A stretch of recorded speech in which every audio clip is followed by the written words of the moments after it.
दोस्तों, मैं आपका स्वागत करता हूं गोविंद रिसर्च सेंटर के यूट्यूब चैनल पर। दोस्तों, ये पार्ट 4 है जिसमें हम लोग ऑब्जेक्टिव टाइप के क्वेश्चन करेंगे। चलिए दोस्तों, शुरू करते हैं। 31 number question, thermocouple can sense the temperature of. Thermocouple किसका टेम्परेचर सेंस कर सकता है? Option A hydraulic oil, option B water, option C band heater, option D all of these. दोस्तों, मैं आपको बताना चाहता हूँ, थर्मोकपल एक हीट सेंसिंग डिवाइस होती है जो दो डिसिमिलर कंडक्टर के द्वारा जुड़ी होती है और ये हाइड्रोलिक ऑयल में भी उपयोग किया जाता है, जिससे हमको पता चलता है कि ऑयल का टेम्परेचर क्या है। और ये वाटर में भी इस्तेमाल किया जाता है और ये बैंड हीटर में भी इस्तेमाल किया जाता है। इसी की सहायता से पता चलता है कि बैरल का टेम्परेचर क्या है। अतः इसका जो राइट आंसर होगा ऑप्शन नंबर डी होगा, all of these. Next question number 32, pre drying is use to remove moisture from the plastic raw material. इसमें पूछा गया है कि प्री ड्राई में जो मॉइस्चर को रिमूव किया जाता है वो उसके लिए प्री डाई किया जाता है। Option A true, option B false. देखिए दोस्तों, कुछ ऐसे रॉ मटेरियल होते हैं जो एटमॉस्फेयर से मॉइस्चर को ऑब्जर्व कर लेते हैं, वो हाइड्रोस्कोपिक मटेरियल कहलाते हैं। For example ABS, nylon, pet, PVT etcetera. In material को प्रोसेस करने से पहले प्री ड्राई किया जाता है, या आप इन्हें हापर ड्रायर में रख कर प्री ड्राई कर सकते हैं या सिर्फ नॉर्मल ड्रायर में रख कर इनको प्री ड्राई किया जा सकता है। और डिफरेंट टाइप्स के मटेरियल का प्री डाई टेम्परेचर अलग अलग होता है और प्री डाई टाइमिंग अलग अलग होती है, इसलिए इसका राइट आंसर होता है option number A. Next question, NRV stands for. Option A non recycle value valve, option B non return valve, option C non recyclable valve, option D none of these. तो NRV जो होता है इसका full form होता है non return valve. इसका B option सही होता है। NRV होता है क्या है कि हमारे स्क्रू के आगे ये असेंबल किया जाता है, जिसमें 3 पार्ट्स होते हैं, रिटेनर, रिंग और सीट। इसी के माध्यम से मटेरियल हमारा आगे की तरफ कन्वे होता है ड्यूरिंग चार्जिंग, और जब हम इंजेक्शन कराते हैं तो मटेरियल हमारा पीछे नहीं आ पाता है।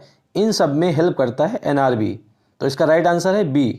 Next question, without compounding PVC material can not be process.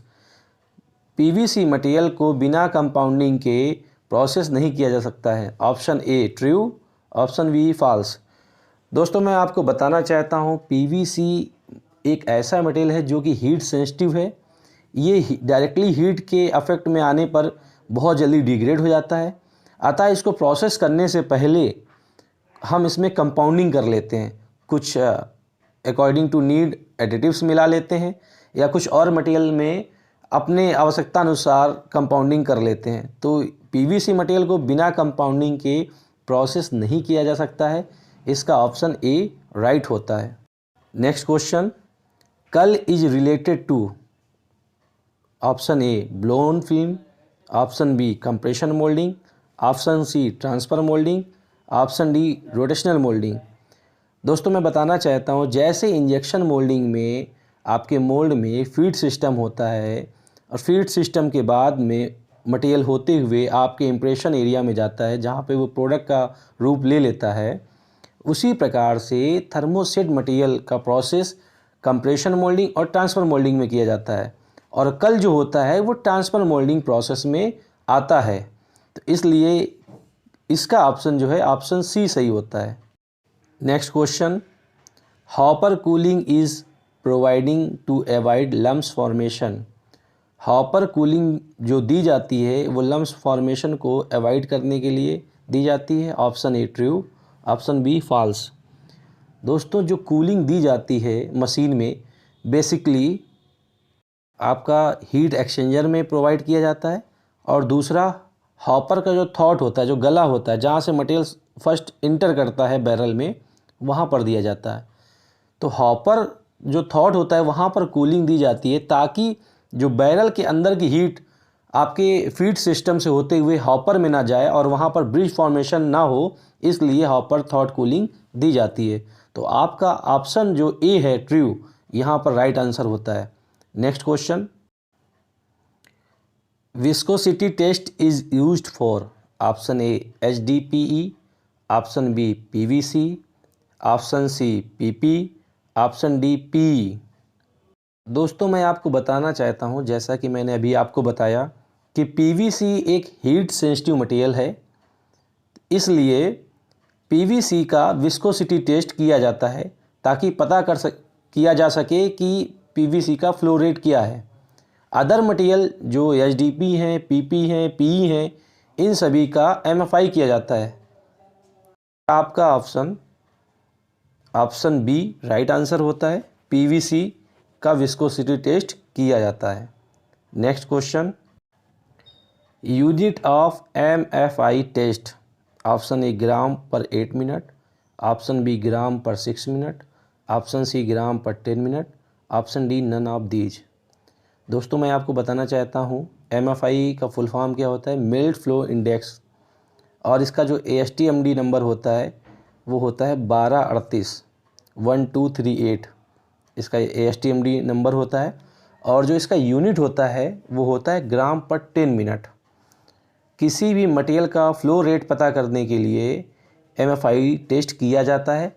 हर एक अलग मटेरियल का अलग टेम्परेचर और स्पेसिफिक लोड होता है, तो यहाँ पर ऑप्शन आपका सी राइट आंसर होता है, ग्राम पर 10 minute. Next question, coat hanger die is related to, option A blown film, option B compression moulding, option C transfer moulding, option D extrusion process. दोस्तों जो कोट हैंगर डाई होती है वो आपके extrusion process में इस्तेमाल की जाती है, अतः यहाँ पर आपका राइट आंसर जो होता है वो होता है option D. Next question, the life of thrust bearing depends upon, option A RPM of screw, option B back pressure, option C temperature, option D both and A, B। जो screw का life होता है वो किस पर depend करता है, जो स्क्रू का जो थ्रस्ट बेयरिंग होता है उसका लाइफ जो है इनमें से किन के ऊपर डिपेंड करता है। तो आपका ऑप्शन यहाँ पे डी राइट होता है, क्योंकि RPM जो होता है स्क्रू का रेवोल्यूशन पर मिनट उसकी लाइफ को निर्धारित करता है, और दूसरा जो बैक प्रेशर होता है वो भी स्क्रू के थ्रस्ट बेयरिंग की लाइफ को निर्धारित करता है। तो यहाँ पर ऑप्शन आपका डी राइट आंसर होता है। दोस्तों अगर वीडियो अच्छा लगा हो so please like, share and subscribe. Thank you.